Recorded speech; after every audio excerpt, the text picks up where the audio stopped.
Challengers was pretty good.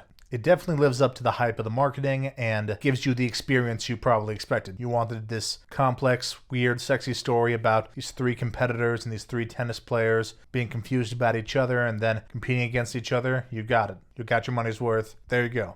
I think this is going to be a classic for this generation of young people, this generation of tennis players, this generation of sportsmen. It's super compelling. It really feels like it's getting in the heads of people who are in situations like this, in this incredibly privileged space of being these competitive athletes in this kind of upper class environment who have all these expectations on them and all these expectations for themselves. I found it quite moving at parts and very reflective of my own feelings about competitiveness and potential and expectation. Most everything in this is on a technical level perfect. The acting is perfect, the dialogue is perfect, the scene setting is perfect, and it's interesting, and it draws you in, and it makes creative choices that kind of make you go, I wonder why they did that, but in a way that feels intentional. The only thing I found weird was they did this thing that almost kind of feels like maybe a result of not having enough time to finish the soundtrack, where they would just have this same piece of music playing over multiple different scenes with different contexts. Maybe it was more than one song and I just couldn't tell, but it always sounded very similar. And while I can definitely see that as just a unique artistic choice, I found it a little disconcerting and a little weak sauce after a few times. But they wanted to try it out, so that's what they did.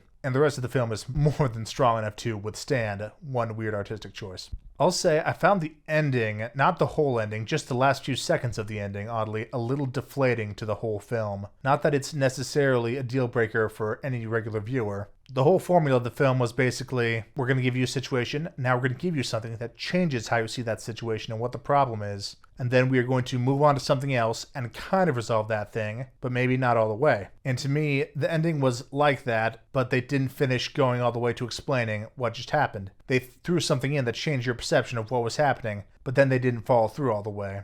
To me, this felt very structured, almost like a TV show where they were giving you 15 or 20 minute chunks of story at a time, then giving you a break, like a tennis match maybe, and then jumping back in. But to me, it felt like the final match could have used a few more minutes after the big climax to just kind of explain what was going to happen from there. It ends when a particular important match ends. And I know it's a good tradition of sports movies to end right when they have the big win for maximum emotional excitement. But in this case, I think this film could have benefited from a few more minutes to just kind of explain what happened and what's going to happen to the characters. The whole point of the film is that we were invested in the journey of the characters, and so to have that cut off by just a little bit before the ending was a little disappointing. But perhaps, once again, that was also a deliberate artistic choice that was meant to make us talk about it a lot. And I suppose if that was the point, it succeeded.